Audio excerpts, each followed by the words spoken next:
Hello les amis, j'espère que vous allez toutes et tous très très bien, que vous êtes en pleine forme. On se retrouve en ce samedi 20 mai pour la guidance de la semaine prochaine. Donc du lundi 22 mai 2023 au dimanche 28.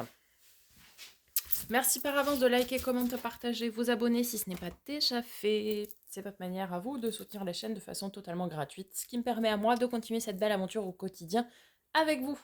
Programme de la semaine prochaine, donc les guidances au quotidien comme d'habitude, et puis, toutes les guidances comme d'habitude, et puis les tirages, les guidances astrologiques, donc signe par signe, tous les jours, je pense 2 par jour. 3 si je peux. Voilà. Sans transition, c'est parti. On commence par un message de l'oracle de ton âme de Charlotte Bates. Et voilà. Se faire confiance. Ton instinct, ton intuition, ton corps et ton cœur sont autant de bons guides qui te sont propres. Reprends ton pouvoir. Laisse de côté les conseils extérieurs. Écoute ce que te dictent tes boussoles intérieures. Le meilleur conseiller, les amis, reste vous-même. Et notamment tout ce qui peut vous donner des indications, donc votre intuition, votre instinct, etc. Faites-vous confiance. Ok. On continue avec le message des portes magiques de l'univers de Vanessa Mexarek pour cette semaine. Qu'est-ce que nous avons ?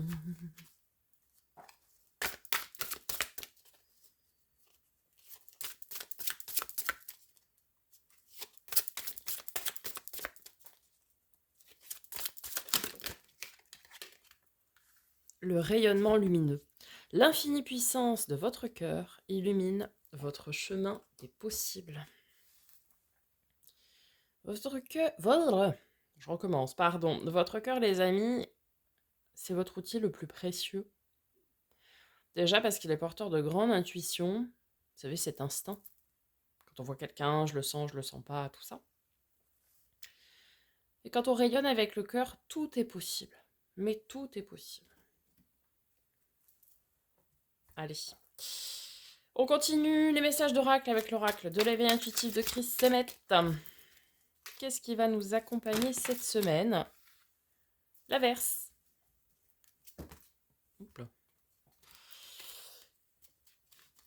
Alors, des problèmes de doigts. Alors, allons voir en détail l'averse. C'est la carte des problèmes passagers, d'où son nom l'averse. Attendons-nous à vivre des moments un peu compliqués dans les semaines ou les mois à venir. À nous de savoir si l'on désire attendre que cela se calme, ou si l'on fait le choix de sortir avec un parapluie ou un imperméable. Au travail, nous devons régler quelques problématiques d'ordre mineur, où nous devrons faire face à des retards, des imprévus et autres complications. En amour, ce sont les petits désaccords, les moments de flottement dans une relation ou d'éloignement, la perte de confiance en soi. Bon. Gardez toujours en tête, les amis, que derrière chaque nuage se cache un soleil. Alors oui, il y a des moments où il pleut, de toute façon la Terre en a besoin. Donc, même si vous traversez des moments qui peuvent vous paraître compliqués, des moments de conflit, de désaccord, etc., de retard, tout ce qui ne fait jamais plaisir, c'est pour une bonne raison. Parfois, je vais vous donner un exemple, je sais pas moi, vous prévoyez un rendez-vous avec une personne afin de faire connaissance, puis il y a un pépin, vous ne pouvez pas vous voir. Bon, vous recalez le rendez-vous. Deuxième fois, vous ne pouvez toujours pas vous voir. C'est qu'il y a une raison. Soit c'est pas le bon moment, soit c'est pas la bonne personne, etc. Ne perdez pas votre temps.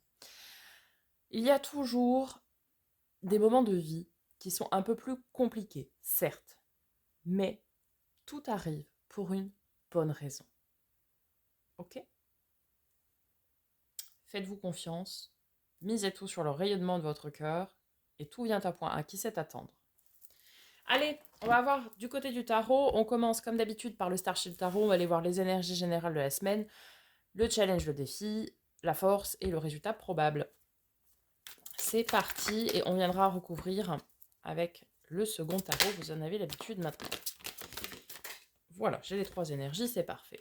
On commence avec le pape, l'hiérophante. Carte de nos amis les taureaux, ceci ne peut vous parler. Alors, on entame cette semaine en étant déjà premièrement très ancré dans la spiritualité. D'accord? On va faire confiance quand même ici à une notion de divin, d'univers, de source, peu importe comment vous l'appelez. Bon. Vous savez que si les choses arrivent, ce n'est pas par hasard. De toute façon, rien n'arrive par hasard. Et puis, ce qui arrive doit arriver. C'est comme ça. Ça peut également nous parler, et ça on verra en suivant, en recouvrant, de contrats d'âme. Ok? Contrats de relations karmiques, que ce soit amicales, amoureuses, peu importe. Ce sont tout ce qui va toutes les relations, oui, karmiques. Ok? Beaucoup de sagesse et de maturité aussi, hein, avec le pape ici. Et puis, on aide son prochain. Ou quelqu'un vient vous apporter de l'aide. Ensuite, on est dans une phase avec ici l'ermite, appelé ici la sérénité, carte de nos amis les vierges, dans une phase d'introspection en fait. On essaye de comprendre, de digérer ce qui nous arrive. Alors oui, c'est peut-être ces petits retards, ces petits imprévus, etc. Et là, on est dans une phase d'intégration. On comprend, vous voyez, on accepte déjà dans un premier temps et c'est OK. Alors, il m'arrive ça, pourquoi? OK, je vais me poser, je vais prendre ce temps nécessaire d'introspection pour comprendre pourquoi est-ce que cela m'arrive. On termine cette semaine avec l'énergie du 9 d'épée. Alors, plusieurs possibilités quant au 9 d'épée. Soit vous avez des peurs, des angoisses, des craintes qui remontent à la surface, qui peuvent parfois même vous empêcher de dormir, des énergies un peu inconfortables. Ou bien, c'est aussi la carte des peurs des autres qui sont projetées sur vous, où l'on vous conseille de vous détacher de ce que l'on peut vous dire. Par exemple, vous décidez de, je sais pas moi, de changer de travail, de changer j'en sais rien moi, de lieu d'habitation, peu importe. Et puis vous savez, vous avez les autres qui viennent vous dire, ouais, mais moi je serais toi, je ferais pas ça. En fait, tout est dit dans le début de la phrase. C'est oui, mais moi si j'étais toi. Bon, c'est pas le cas déjà pour commencer, et c'est purement la peur de l'autre avec qui vous échangez qui est projetée sur vous. Et c'est cette peur qui va faire que vous allez du coup remettre en question ce que vous êtes en train de dire ou en train de faire en fait. Vous allez vous dire ah ouais, peut-être que cette personne elle a raison, peut-être c'est pas raisonnable, peut-être, vous voyez. Donc essayez de vous détacher de ça. Alors on va venir recouvrir tout de suite les énergies avec le second tarot. Donc sur le pape, l'ermite, beaucoup de sagesse et de maturité quand même cette semaine, parce que le pape et l'ermite, ouais, on retrouve un 5. Ok. Alors les 5, ce sont des énergies de transition et de passage. Vous savez, dans les arcanes mineurs, ça va du 1 au 10, et le 5 forcément est au milieu. Je ne vous apprends rien, et donc ce sont des énergies de transition et de passage. Alors, le 5 de coupe, c'est la carte de la mélancolie, et on a tendance à ressasser ici les 3 coupes qui sont vides et par terre, et l'on ne voit pas les 2 coupes qui sont pleines à côté.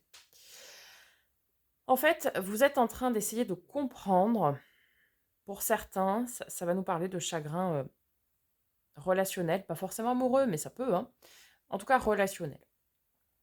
Vous savez, dans cette énergie de mélancolie. Alors, on vous dit de garder la foi. Peut-être, oui, certains ont vécu une séparation qui a été difficile, qui est difficile. Mais si ça arrive encore une fois, c'est que ça devait arriver et c'est pour du meilleur derrière. Tout du moins, ça vous a fait grandir, ça vous a appris des choses. Il faut toujours garder le positif d'une expérience, même si cela est difficile. Et je l'entends. On vit tous des expériences de vie qui sont très difficiles.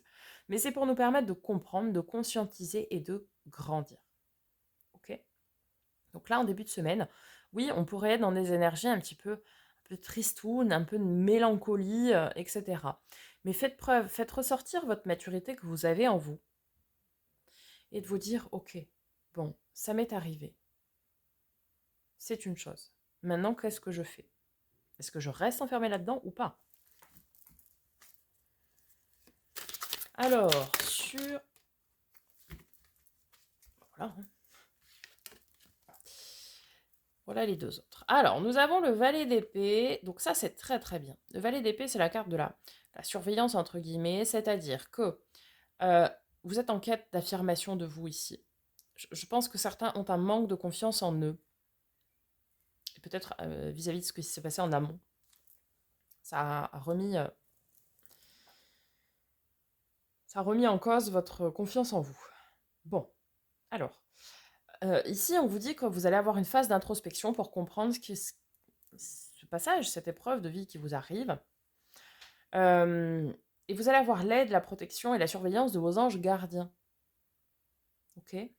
Alors, vous n'êtes pas seul pour traverser ça. Les anges gardiens vont mettre sur votre chemin des synchronicités, des choses qui vont faire que vous allez peut-être comprendre et conscientiser certaines choses. Ok? Et ensuite, sur le 9 d'épée, nous avons le 2 de bâton. 2 de bâton, carte de dualité. Carte qui nous indique que vous avez un choix à faire. Et un choix de l'âme, un choix du cœur, de votre fort intérieur en tout cas. Ok? Il y a une opportunité à saisir. Maintenant, vous avez toujours votre libre arbitre. C'est à vous de choisir si vous souhaitez ouvrir ou pas une possibilité, enfoncer une porte ouverte. Dites comme vous voulez. Est-ce que je vais prendre le parti d'aller de l'avant, de ne pas écouter ce que les autres pourraient me dire avec le 9 d'épée? Et est-ce que je vais pas plutôt me faire confiance, quoi? Ok? Allez, on va voir le défi pour cette semaine. Quel est-il? Je vais prendre celle qui s'est retournée, à savoir le roi de denier. Appelé ici roi de cristaux, mais c'est le roi de denier. Donc, le roi de denier, c'est celui qui maîtrise forcément son royaume, puisque c'est un roi, qui maîtrise le bien-être de lui-même et de tout le monde. Donc là, eh bien, on vous dit que, on vous conseille en tout cas pour cette semaine, qu'il va falloir aller reprendre les rênes de son bien-être. Ok, il y a un passage qui est compliqué, mais c'est pas pour autant que vous devez vous mettre à mal. Et puis c'est pas pour autant aussi peut-être pour certains que vous devez vous flageller. Et si c'est arrivé, c'est pas forcément de votre faute. Non, c'est que ça devait arriver. C'était écrit comme ça. Donc, eh bien ici on vous dit, allez, on se relève, on va de l'avant et on va créer son propre bien-être et sa propre stabilité finalement. Avec ce roi de denier, nous avons le valet de denier. Ouais. Et en plus, c'est quelque chose que vous êtes invité à créer qui sera plein de potentiel. Le valet de denier, c'est un début d'ancrage dans la matière, plein de potentiel à développer. D'accord? Alors oui, il va falloir se relever de cette épreuve passée qui vous est arrivée récemment. Il va falloir arriver à reprendre la confiance en vous parce que ce qui vous attend, là, est plein de potentiel pour être bien. Ok, au niveau de la force, du coup, cette semaine, je prends la seule qui s'est retournée, à savoir la grande prêtresse, la papesse. Déjà, on a un couple sacré ici parce qu'on avait le pape, et là, nous avons la papesse. Donc, la grande prêtresse, c'est celle qui est à l'écoute de ses intuitions. Elle n'est pas dans des phases d'action. Elle est dans une phase où, un peu à l'image de l'ermite, on s'introspecte et on écoute ses ressentis, ses intuitions. D'accord? Et de toute façon, on vous l'a dit au tout début, cette semaine, il va falloir écouter votre fort intérieur, vos intuitions et vos ressentis, afin de prendre des décisions. Avec cette papesse, cette grande prêtresse, qu'est-ce que l'on a en force cette semaine? Le 8 de denier, très bien. Vous allez avoir beaucoup de courage quant au travail à faire. Je m'explique. Vous allez comprendre pourquoi ça vous arrive. Vous allez l'intégrer, le digérer. Vous allez vous dire, ok, il m'arrive ça pour comprendre ça. et pour travailler là-dessus. Et là, avec le 8 de denier, c'est que vous allez y travailler d'une manière vraiment très acharnée et très... alors, acharnée, je m'entends, hein, mais très minutieuse. Vous allez dire, ok, peut-être que, je sais pas, peut-être que j'ai rompu euh, parce que j'ai une blessure de l'abandon à travailler et que j'étais en dépendance affective, par exemple. Je dis ça, hein, ça pourrait être toute autre chose, hein. Euh, eh bien, il faut aller travailler sur cette dépendance affective. Il faut aller travailler sur cette blessure de l'abandon. On ne peut pas rester dans ces énergies-là parce que si, par exemple, dans vos mémoires cellulaires, vos mémoires karmiques est enregistrée cette blessure de l'abandon, tant qu'elle n'est pas réglée, euh, eh bien, elle reviendra. Euh, et vous vous retrouverez toujours face au même type de personnes. Un peu, par exemple, pour, je dis des femmes, mais vous adaptez, mais pour des femmes qui ne tombent que sur des hommes violents, peut-être parce que dans leur mémoire cellulaire, dans d'anciennes vies, etc., elles ont été des hommes violents déjà pour une première partie, puisqu'on est tous bourreaux et victimes hein, dans diverses vies, on expérimente les divers côtés des miroirs, il faut le savoir. Et du coup, tant que cette mémoire cellulaire n'est pas réglée, eh bien, elle se reproduit. Donc, vous allez être avec un homme violent, vous allez vous séparer, très bien, mais vous n'avez toujours pas réglé le problème.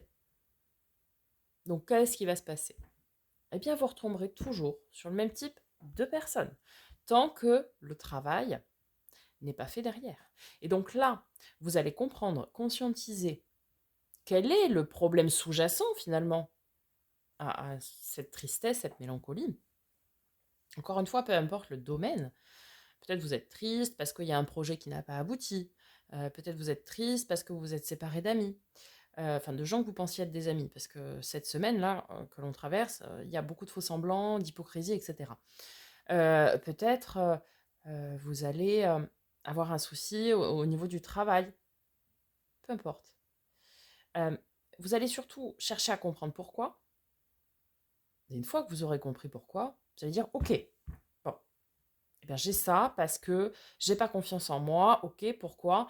Parce que j'ai une blessure d'humiliation, admettons. Et bien, vous allez travailler sur cette blessure-là pour pouvoir la régler, pour pouvoir aller de l'avant. D'accord? Et enfin, en termes de résultats probables pour cette semaine, magnifique, deux couples. La notion du couple sacré, du couple destiné, mais de de la fusion et du partenariat, pardon. Des belles rencontres aussi. Alors, peut-être que quelqu'un peut vous aider à faire ce travail. Déjà, première part. Deuxième part, peut-être que vous vous remettez d'une rupture amoureuse, vous travaillez dur, vous avez compris pourquoi cette histoire s'est terminée, vous avez travaillé sur la blessure sous-jacente ou sur le problème sous-jacent en tout cas. Et du coup, l'univers et vos anges gardiens mettent sur votre chemin une belle rencontre.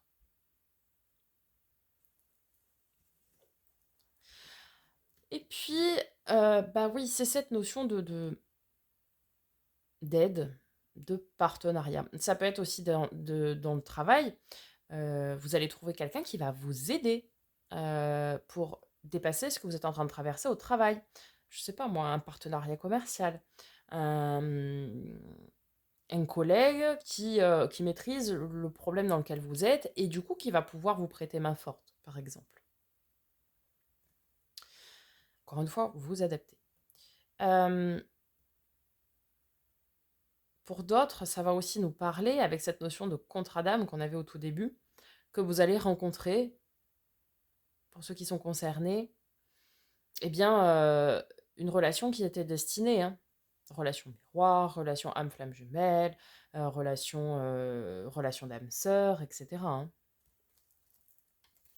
Ok, avec ce deux coupes, on a deux couples sacrés. On avait le roi de denier ici, et ici on a la reine de denier.